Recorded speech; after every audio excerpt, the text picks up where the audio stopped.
something happened with my software. It stopped recording, so I'm just going to continue. And another issue is enzyme agglomeration. I said to you, like if you have too many enzymes in the reactor, they tend to agglomerate. But imagine if you have some carrier particle, as I said, and you can place your enzyme separately. So if your enzymes are sticked onto those carrier particles, there is no way. Just imagine some force is holding them together. Your carrier particle stick somehow holds your enzymes so that they won't move. Yeah. So which means you are practically like arresting the movement of your enzyme. At the same time, you also have those binding pockets, so where your substrate can come and sit. So like this, yeah. So these are your substrate molecules.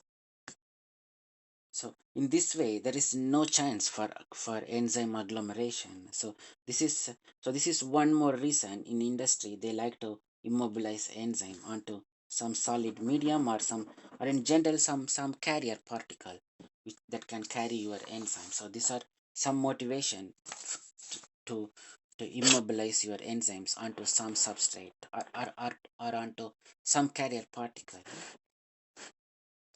And another thing when this enzyme immobilization becomes important is like imagine if you want to produce some product using some in a continuous fashion instead of in batch mode. We can produce products in continuous mode. So what we can do is like we can take a packet bed, and then you can pack them with your carrier particles loaded with your enzymes. So just imagine, so these are your carrier particles loaded with enzymes. So you can fill the entire column with your carrier particle loaded with enzymes. So if you load them, so you can pump your substrate at one end, and then you can take your product at other end. So this way what will happen is like your your substrate can get access to those active sites in those enzymes, and then you can take your product continuously outside, and this product will be free of just imagine you have some mesh in the top, which means you cannot take these carrier particles away from the bed, yeah? So whatever the product you get, that will be a pure product. So which means you don't need to think about any downstream unit operations like filtration or centrifugation. So this is one key advantage of immobilizing enzymes. So what is this enzyme immobilization means? Like theoretically, to define, if I ask you what's an enzyme immobilization, it's just the process of attaching or encapsulating the enzyme onto the surface or within a confined space. So what does that mean? Like I already said, what's the meaning of attaching onto the surface? But if you have a nice polymer, you can even encapsulate. Imagine this is some polymer bead. You can encapsulate your enzyme inside those polymer. Yeah?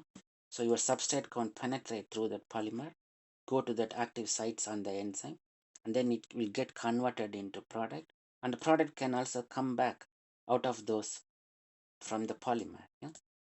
So so there are different ways you can immobilize your enzyme. So that's what we are going to cover. So what are those different enzyme immobilization techniques?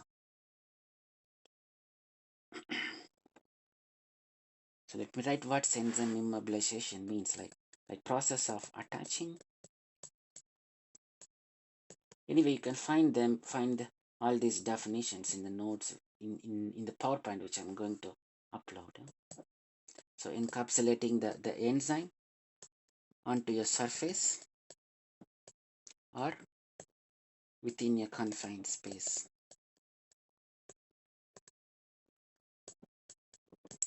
Confined space, imagine if you have a porous material like silica, it have long channels. like a cylindrical channels with silicon material. So you can paste your enzyme within those channels. So these are the principles, yeah, of enzyme immobilization. So,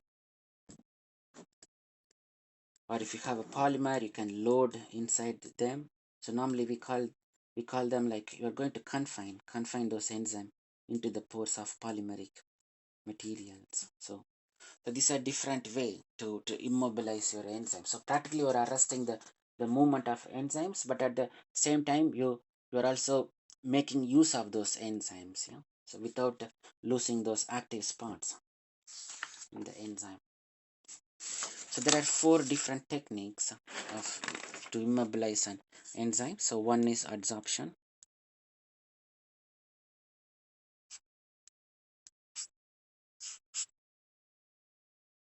I'm having some problem with my notebook. I'm going to stop recording and continue again.